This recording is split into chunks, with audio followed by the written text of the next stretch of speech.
pada Ustaz mempersilakan semua.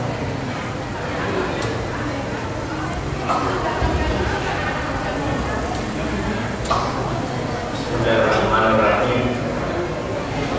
Assalamualaikum warahmatullahi wabarakatuh.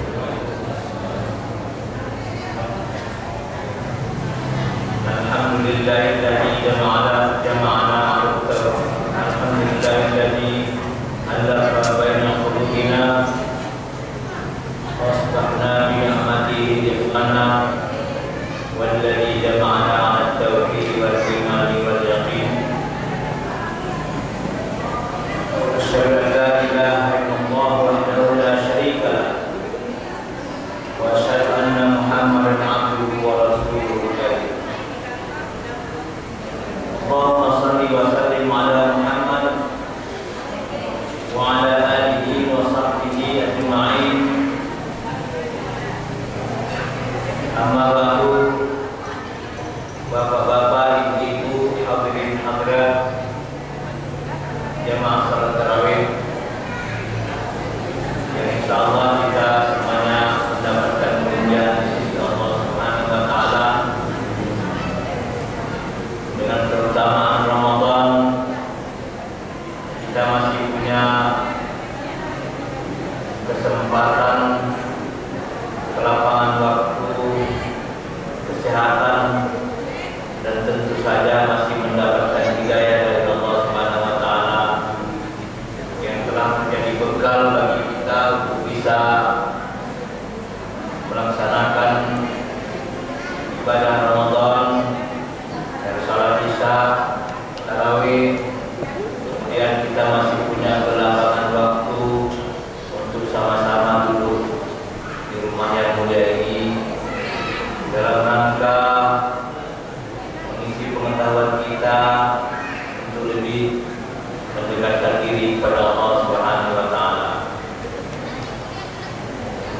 Salawat dan salam kita sampaikan pula kepada junjungan kita Nabi besar Muhammad sallallahu alaihi wasallam, Nabi dan Rasulullah Al-Amin, yang dipercaya untuk menyampaikan risalah Islam sehingga kita mempunyai pedoman untuk bisa menjalankan ajaran Islam sampai dengan detik ini. Bapak-bapak, ibu-ibu, hadirin hadirat sekalian, malam ini sudah malam yang ke-18, 19 dari bulan Ramadan.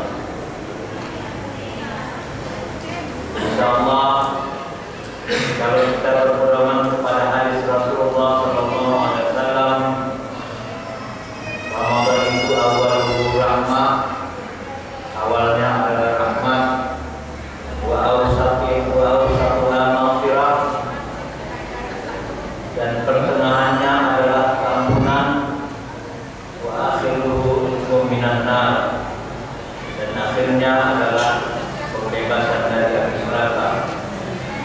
Maka berpatok kepada apa yang menjadi hadis Rasulullah SAW ini, Rasul membagi kepada 3 tahap di dalam bulan Ramadan.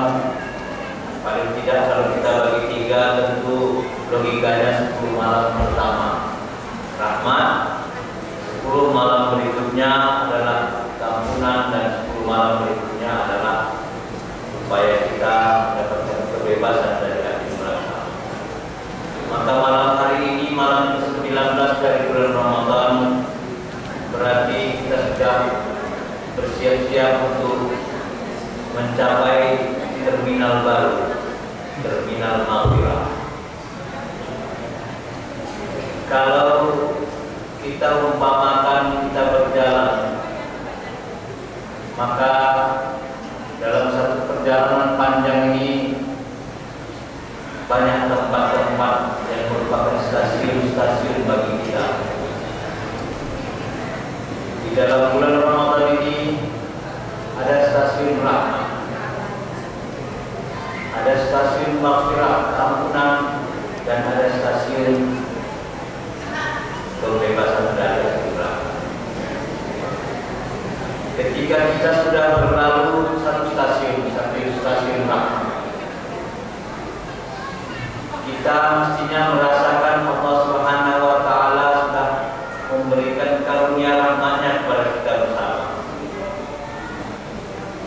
malam demi malam, hari demi hari, bulan Ramadan kita lalui dengan ibadah.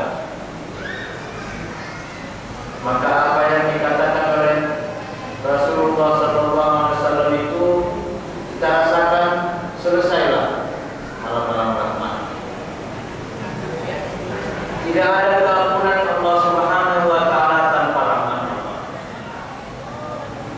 Allah justru mengampuni hambanya karena punya rasa kasih sayang. Tidak ada referensi atau literatur kita temukan bahwa Allah mengampuni karena marah. Tidak ada. Maka karena itu kita harus rasakan dulu bahwa Allah Subhanahu wa Ta'ala sudah memberi rahmatnya kepada kita bersama. Maka malam demi malam kita lanjut untuk mendapatkan keampunan dari Allah Subhanahu wa Ta'ala. Kalau ada bolong-bolong, maka kita isi dalam kamar. Ibu ada masalah tak bisa ke masjid, bolong terawihnya. Tapi masih banyak ibadah lain yang bisa kita lakukan untuk mengejar makfirah Allah Subhanahu. Bapak dan Ibu sekalian, untuk bisa sampai kepada perasaan atau kita merasakan rahmat Allah Subhanahu wa Ta'ala dan mendapatkan keampunan di sisi Allah Subhanahu wa Ta'ala, apalagi kita berharap kebebasan dari api neraka, maka kita kan mestinya punya tuntunan. Tidak hanya berjalan tanpa arah. Kita punya kompas kalau berjalan jauh. Arah kemana kita? Ke utara, ke selatan, harus ada petunjuk. Petunjuk itu diturunkan oleh Allah Subhanahu wa Ta'ala pada bulan Ramadan. Seperti ini. Itu yang kita baca tiap malam waktu tarawih. Syahrul Ramadan alladzi unzila fihi al-Qur'an. Pada bulan Ramadan di dalamnya diturunkan Al-Qur'an. Syahrul Ramadan alladzi unzila fihi al-Qur'an. Sambungannya apa? Hudan linnasi wa bayyinatin minal huda wal furqan. Menjadi petunjuk bagi manusia. Hudan linnas menjadi petunjuk bagi manusia. Petunjuk seperti apa? Allah Subhanahu wa Ta'ala banyak sekali menunjukkan di dalam Al-Quran bahwa Al-Quran itu adalah petunjuk bagi kita. Inna hadzal Qur'ana yahdi lillati hiya aqwam. Allah mengatakan bahwa sesungguhnya Al-Quran ini memberi petunjuk kepada jalan yang lebih lurus. Jadi petunjuk kemana? Ke arah jalan yang lurus, yang lebih lurus. Apa?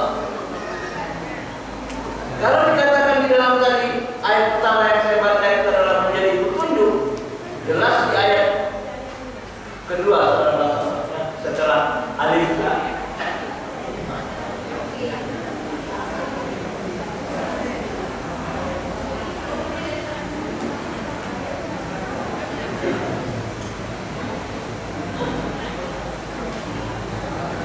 Setelah ayat pertama Al-Baqarah alif lam mim, kita temukan ayat dzalikal kitabu la raiba fihi hudan lil muttaqin.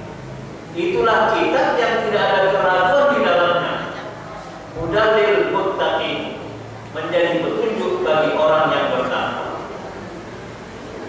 Di sini kita temukan bahwa Al-Qur'an memposisikan dirinya sebagai hudan, sebagai petunjuk. Sebagai petunjuk tentunya jelas ini. Ini merupakan ibarat kita punya mobil atau punya barang-barang tertentu yang ada petunjuknya, ada manualnya.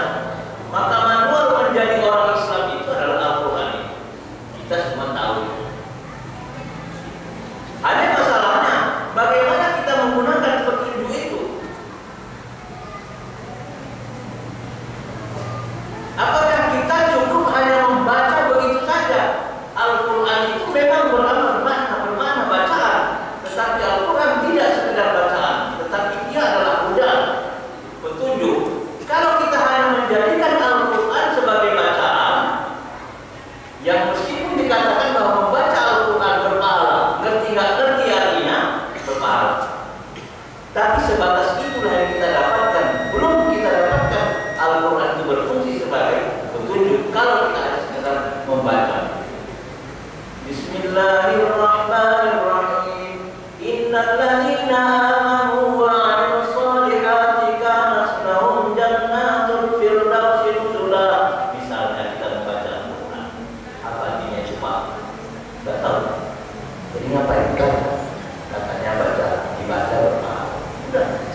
kita tahu artinya. Rabbana amanna bima anzalta. Tuhan kami beriman kepada apa, dengan apa yang Kau turunkan. Rabbana amanna bima anzalta wattaba'na rasulah, dan kami mengikut Rasulmu. Jelas siapa Rasul? Yang membawakan Al-Quran, menyampaikan Al-Quran kepada kita. Wattaba'na rasulah faktubna ma'asyahidin. Kita beriman, percaya kepada isi Al-Quran dan percaya kepada yang membawa risalah Al-Quran itu kepada kita. Kita minta dicatatkan. Faktubna ma'asyahidin. Maka catatkan kami ya Allah sebagai orang yang menyaksikan. Kita punya kesaksian ketika kita menyatakan diri sebagai orang Islam.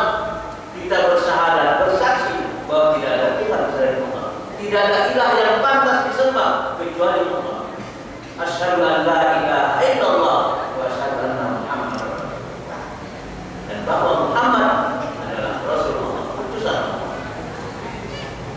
Kita bisa dicatatkan faktubna ma'asyahidin. Makanya ketika beberapa ayat itu ada di pada ayat terakhir ketika kita membaca surah Al-Jin.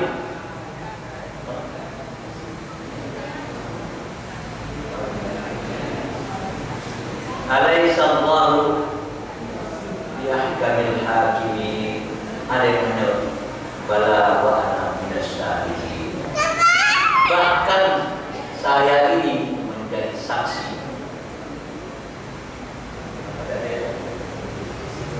Alaihissallahu bihkamil hakimin. Adakah tidak aku ini hakim yang bijaksana kata Allah? Kita jawab bala wa ana minasyahidin. Bahkan aku ini menjadi saksi. Kita bersaksi bahwa Al-Quran tadi kita katakan sebagai petunjuk, kita percaya, kita jadikan petunjuk. Maka mana buktinya? Seberapa banyak kita sudah baca Al-Quran dan seberapa banyak kita sudah tahu artinya dan kita amalkan. Mestinya sebagai orang Islam, orang yang beriman amanna bima anzalta tadi, kita jadikan Al-Quran itu sebagai referensi di dalam hidup kita. Referensi utama, literatur utama kita adalah Al-Quran. Karena Al-Quran itu lengkap isinya. Panduan utama. Mau hidup disiplin, Al-Quran menjelaskan. Mau bertani, orang pertanian, Al-Quran menjelaskan. A'antum tazra'unahu am nahnu zari'un, kata Allah dalam surah Al-Waqiah. Waktu kita menanam di orang pertanian ini, menanam, ditanam, siapakah yang menumbuhkan? Apakah kita menanam itu yang menumbuhkan kita? Bukan, yang menumbuhkannya adalah Allah. A'antum tazra'unahu am nahnu zari'un. Apakah kami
Maka ketika orang masuk Islam, dia dapat petunjuk, kita bilang kan? Dia masuk Islam, dia dapat petunjuk. Apakah dia sudah takwa? Allah. Tetapi pelan-pelan, takwa itu menuju Allah Subhanahu wa Ta'ala adalah suatu proses. Dan segalanya diciptakan Allah itu berproses. Kita lahir pun buat proses. Apakah kita harus yakin dulu kepada Allah Subhanahu wa Ta'ala setelah belajar di fakultas kedokteran? Macam mana proses kita terlahir, bertemu air yang benar. Al-Quran mengatakan min hama'in masmum, min ma'in ma'in. Kita itu diciptakan dari air yang benar. Kita pelajari di dunia kedokteran. Apakah duluan belajar di kedokteran atau mempercayai Al-Quran? Setelah belajar seorang mahasiswa di kedokteran atau mahasiswa di ilmu kebidanan, oh ternyata benar Al-Quran itu. Setelah dia pelajari setelah dia pelajari proses terbentuknya bayi sampai lahir, dia jadi Quran ada. Oh ternyata benar Al-Quran. Terlambat dia menjadikan Al-Quran jadi itu. Maka karena itu kita jadikan Al-Quran menjadi referensi utama kita. Ini kan kita Ramadan ini. Kita jadikan Al-Quran sebagai referensi utama kita. Apalagi kalau di dalam bulan Ramadan dikatakan bahwa yang lalu saya potong itu hadisnya.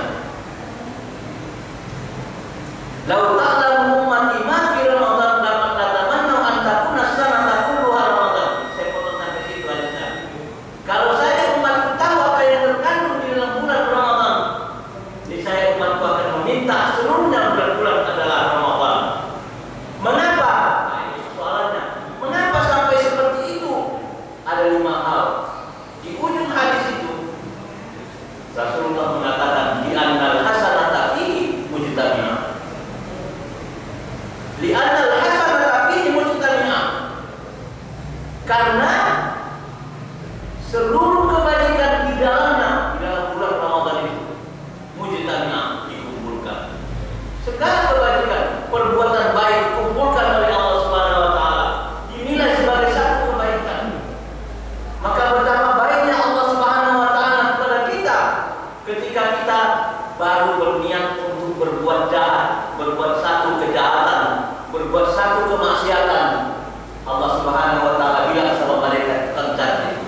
Jangan kau catat dulu. Itu kan baru niat dia. Kalau dilakukannya, baru catat satu kejahatan. Satu kejahatan. Tapi sebaliknya, ketika Allah Subhanahu, ketika malaikat mencatat seseorang yang berniat untuk berbuat baik, jangan kau catat dulu, kata Allah. Mana tahu dilakukannya. Ketika dilakukannya 10 kebajikan dinilai. Kalau tak jadi dilakukannya, dapat 1 kebajikan. Begitu baiknya Allah Subhanahu wa Ta'ala. Maka karena itu ketika kita lihat di annal hasanata fihi mujtami'ah, kita lihat kebajikan terniat saja dari kita, tak jadi kita lakukan 1. Tapi kalau kita lakukan manja'a bil hasanati falahu asyru amsalih. Siapa yang berbuat 1 kebajikan, kata Allah dalam Al-Quran, ayolah kalau kita jadikan Al-Quran jadi referensi, kita jadi tahu bahwa 1 kebajikan manja'a bil hasanati falahu asyru amsalih, maka dibalas 10 kebajikan. Ali bin Abi Thalib itu paling rajin, paling kental dia bagaimana memposisikan Al-Quran sebagai referensi dalam hidupnya. Kita lihat ketika satu saat Ali bin Abi Thalib istrinya sakit, lalu kemudian minta berikan buah delima. Dari Mekah itu di masjid kampung itu di depannya ada orang jual delima. Orang Arab suka makan buah delima, katanya bernilai berkhasiat obat. Maka ini sudah terjadi dari zaman dahulu. Ketika Fatimah sakit, dibelikan oleh Ali 1 buah delima. Ketika itu cuma ada 1 dirham uangnya Ali, lalu beli 1 buah delima. Di tengah jalan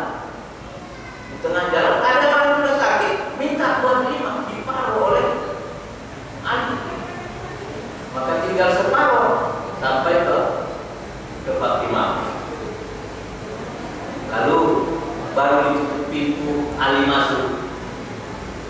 Sahabat Salman Al-Farisi masuk, datang bawa talam, ditutup dengan sapu tangan.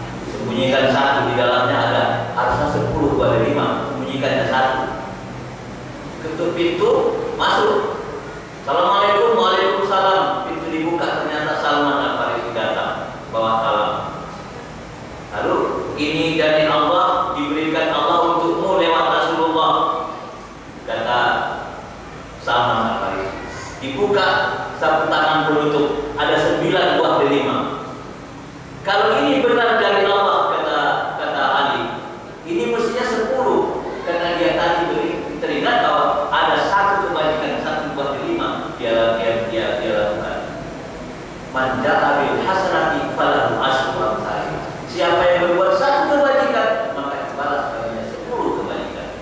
Ini Ali bin Abi Thalib menggunakan referensi Al-Quran ayat ini tadi, surah Al-An'am. Maka ini mesti 10 benar kalau dikeluarkan 1 lagi oleh salah. Nah, karena itu referensi apapun ada di dalam Al-Quran, tapi tidak sampai rinci bagaimana cara menuangkan air dari ini, bagaimana menaikkan air dari tanah sampai ke tangki. Ya, tidak sampai seperti itu. Tetapi dasar-dasarnya ada semuanya. Ada air di dalam tanah, ada air turun dari langit dan sebagainya. Ada di dalam Al-Quran. Maka karena itu kita jadikanlah Al-Quran sebagai referensi utama. Saya teruskan hadis tadi. Mengapa dikumpulkan di dalamnya? Kalau tahu semua akan semuanya menjadi bulan Ramadan. Yang kedua adalah wa ta'ata maqbulah. Segala ketaatan dikumpulkan menjadi makbul pada bulan Ramadan. Segala ketaatan makbul. Kita datang ke tempat ini dengan niat ikhlas, iman wa ihtisaban, dengan segala penuh keimanan dan ihtisab. Ihtisab itu apa? Penuh perhitungan. Jangan sampai salah hati kita ini. Datang ke masjid untuk apa? Datang ke masjid apakah supaya dilihat oleh orang lain bahwa kita ke masjid, tapi semata-mata karena Allah Subhanahu wa taala. Ihtisab. Maka segala ketaatan dikumpulkan pada bulan Ramadan, diterima oleh Allah Subhanahu wa taala. Satu bentuk ketaatan di sana yang juga terkait pada sebagai kebajikan. Rasulullah SAW pernah bersabda, "Man hadara majlisal ilmi fi Ramadan." Siapa yang menghadiri majelis ilmu pada bulan Ramadan, kata Rasulullah, kataballahu lahu bi kulli qadamin ibadah hasanah. Dicatatkan oleh Allah Subhanahu wa taala setiap langkahnya menuju tempat di mana pengajian itu. Ibadah hasanah sebagai ibadah 1 tahun. Ada orang yang paling jauh dari pojok sana atau dari luar kompleks sana, jalan kaki, itu aja langkahnya. Berapa langkah? Ada 1000 langkah, 1000 tahun. Betapa kita ketaatan kita dibalas oleh Allah Subhanahu wa taala. Hanya untuk pergi datang ke Masjid Baitur Rahman untuk mendengarkan pengajian, tadi tak ikut salat tarawih, tak ikut salat isya, datang ke sini hanya mendengar pengajian. Di kulli qadamin ibadah hasanah. Setiap langkahnya dicatatkan sebagai ibadah 1 tahun. Ibu tak boleh ke masjid, tak boleh salat, tapi bisa dimaksimalkan. Apa salahnya juga datang ke masjid mendengar ceramah dengan niat itu tadi? Kulli qadamin ibadah hasanah. Allah akan mencatatkan sebagai ibadah. Segala ketaatan akan menjadi makbul. Yang ketiga adalah wa da'awati mustajabah. Doa, seluruh doa dijawab oleh Allah Subhanahu wa taala. Ini sudah banyak pembicaraan mengenai wa idza sa'alaka ibadi anni fa inni qarib ujibu da'watad da'i idza da'an. Aku mengabulkan doa orang yang apabila berdoa kepada Allah. Yang keempat, mengapa bulan Ramadan itu seperti itu? Penuh hikmah itu tadi. Wa dzunuba mustaghfir. Segala doa diampuni oleh Allah Subhanahu wa taala. Disinilah kita mendapatkan penghapusan dosa. Ketika Rasulullah SAW mengatakan, "Man qama Ramadhana imanan wa ihtisaban, ghufira lahu ma taqaddama min dhanbi." Siapa yang menegakkan wibawa Ramadan, ghufira lahu ma taqaddama min dhanbi. Kita tak puasa karena halangan, apakah karena memang halangan syar'i atau karena halangan lain saat sakit misalnya. Tapi kita hargai bulan Ramadan bukan karena kita boleh tak puasa lalu seenaknya di luar sana kita minum, makan, ya kan? Coba lihat sekarang ada indikator baru ini untuk menandai orang tak puasa. Di pinggir jalan itu ada warung ditutup spanduk, kain spanduk. Kalau nampak kaki tak puasa. Itulah indikator baru kata saya. Menandai orang tak puasa, lihat kaki di pinggir jalan di balik spanduk itu. Hampir pasti tak puasa. Jadi bulan Ramadan, meskipun kita tak puasa, tapi kita jaga wibawa Ramadan. Bahwa ini adalah bulan Ramadan yang menghargai, harus kita hargai orang berpuasa. Jadi wal dzunuba mustaghfirah, segala dosa yang diampuni Allah. Yang kelima, wal jannatu mustaqatul lahu, dan surga merindukan mereka. Ini yang menjadi poin saya, bahwa surga merindukan mereka itu siapa? Ini sudah pernah saya sampaikan. Yang pertama adalah al-jannatu mustaqatul ila arba'atin afarin. Yang pertama adalah talil Quran, orang yang banyak membaca Al-Quran. Itu tadi bukan hanya sekedar baca. Orang yang membaca Quran saja dirindukan surga, apalagi memahamkan isi Al-Quran. Kita bisa memaksimalkan apa yang menjadi isi Al-Quran yang kita pahami. Kita maksimalkan ibadah kita mencapai derajat takwa. Bayangkan surganya orang yang membaca Al-Quran itu tempat yang tinggi. Ketika kita selesai sholat, Allahumma antas salam wa minkas salam wa ilaika ya'udus salam wa hayyina rabbana bis salam wa dakhilna jannata daras salam. Masukkanlah kami Allah kepada surga Darussalam. Surga Darussalam itu terlevel ke-6, lantai ke-6. Yang pertama Jannatul Firdaus, yang kedua Jannatul Naim, dan seterusnya. Ada 8 lantai, lantai ke-6. Karena yang di pinggir-pinggir surga kita juga asal masuk surga. Kadang terpikir, saya kemarin sholat Jumat tidak hanya terlambat, masih ada 10 menit lagi azan. Tapi karena bulan Ramadan penuh masjid itu besar masjid.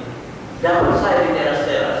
Biasanya terpikir saya, ya Allah, kalau di masjid seperti ini aku malu ya Allah untuk sholat di teras seperti ini. Tapi kalau dapat surga ya Allah, di pinggir surga menjadi daripada masuk neraka. Tapi bukan sekedar pinggir teras surga, kan gitu.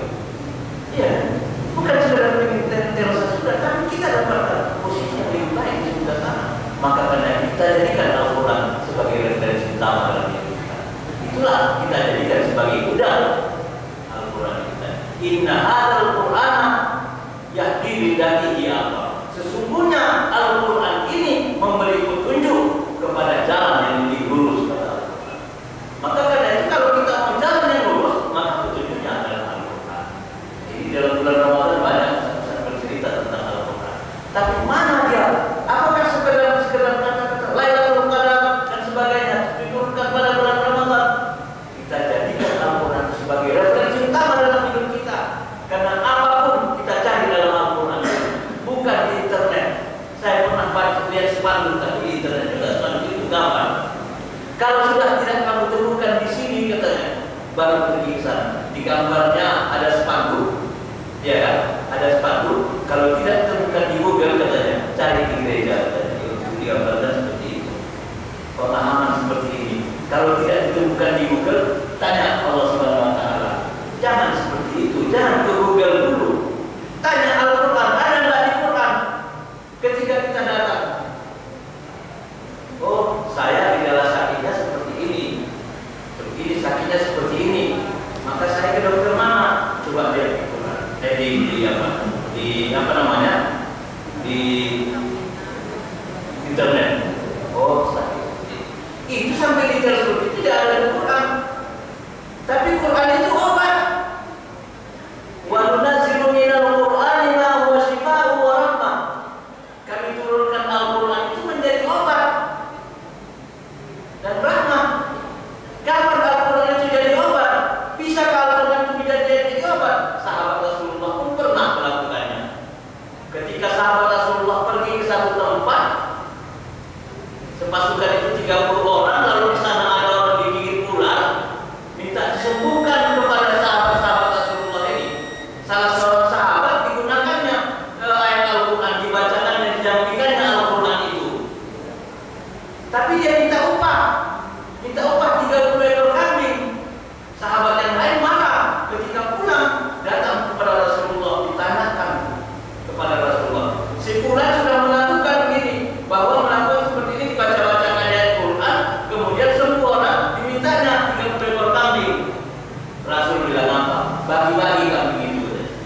dokter ini kalau begitu? Tidak.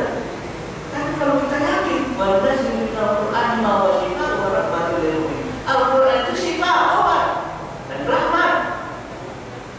Oh iya, mana? Kok ada di Google? Lihat di Google, di internet, lihat seperti ini. Ya rinciannya ada di situ.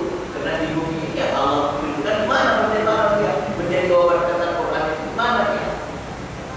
Tak ada. Daun sambiloto misalnya, kenapa gitu kan? Tapi tanaman-tanaman itu juga mempunyai Rabbana ma khalaqta hadza batila. Lalu kita katakan demikian, Tuhan kami, tidaklah Engkau jadikan sesuatu itu sia-sia. Maka kita sadari bahwa seluruh apapun yang ada di bumi ini kita rasakan keberadaannya mestilah ada referensinya di dalam Al-Quran. Itulah fungsi Al-Quran sebagai petunjuk. Bapak dan Ibu sekalian, akan terlalu panjang kalau kita berbicara Quran sebagai petunjuk. Yang pasti bahwa disiplin apapun ada dasarnya dalam Al-Quran. Disiplin ilmu apapun ada dasarnya dalam Al-Quran. Kita buka. Sekarang sudah ada komputer. Bisa kita lihat ketik apa saja keluar. Masukkan ke dalam komputer program Al-Quran. Ketik apa saja kita akan temukan dalam Al-Quran. Nah karena itu Al-Quran sebagai petunjuk tidak sekedar bacaan, tetapi petunjuk bagi kita jadikanlah sebagai manual, sebagaimana misalnya ada sepeda motor, ada petunjuknya.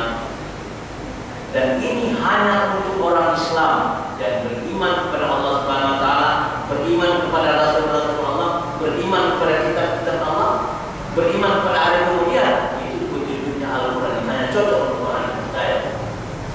Orang yang tidak percaya kepada Allah Subhanahu wa taala dan tak percaya kepada Muhammad, tak cocok Al-Quran menjadi panutan. Itu sama dengan sepeda motor Yamaha, buku petunjuknya dipakai buku petunjuk Honda, tak cocok di dalamnya. Maka karena itu Al-Quran adalah petunjuk kita yang merasa percaya kepada Allah Subhanahu wa taala, percaya kepada Rasul, percaya kepada kitab-kitab, percaya pada hari kemudian, qadar itu semuanya percaya. Manfaatnya adalah Al-Quran. Ini yang bisa saya sampaikan, mudah-mudahan ada manfaatnya. Bila ada hidayah. Assalamualaikum warahmatullahi wabarakatuh.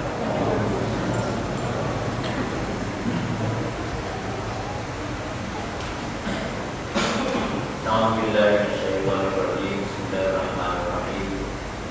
Alhamdulillahirabbil alamin wassalatu wassalamu ala asyrofil anbiya'i wal mursalin wa ala alihi wa sahbihi ajma'in. Allahumma shalli wa sallim wa barik ala sayyidina Muhammadin fil awwalin wa shalli wa sallim wa barik ala sayyidina Muhammadin fil akhirin wa shalli wa sallim wa barik ala sayyidina Muhammadin fil malaa'ikati ala yaumid. Allahumma ja'al jama'ana hadza jam'an marhuma wa tafarraqana min ba'dihi tafarruqan ma'suma bi barakati syahr Ramadan. Allahumma tawil amarana bi barakati syahr Ramadan wa sahih ajsadana bi barakati syahr Ramadan wa nawwir qulubana bi barakati syahr Ramadan wa tsabbit imanana bi barakati syahr Ramadan wa wasi' arzaqana bi barakati syahr Ramadan wa ighfir lana dzunubana ya Allah bi barakati syahr Ramadan. Allahumma rabbana amanna bima anzalta wa ittaba'na rasulaka faghfirna ma'as salihin.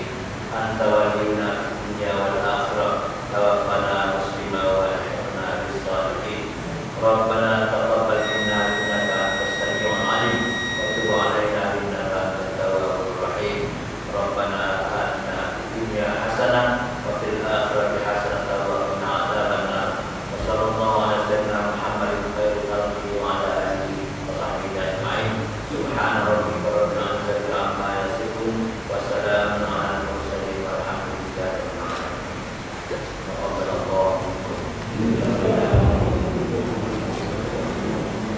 Bapak Ibu jemaah sekalian yang dirahmati Allah Subhanahu wa taala, telah berisi untuk sekian disampaikan oleh Ustaz kepada kita semua.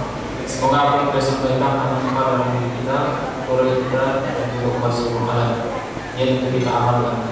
Assalamualaikum warahmatullahi wabarakatuh.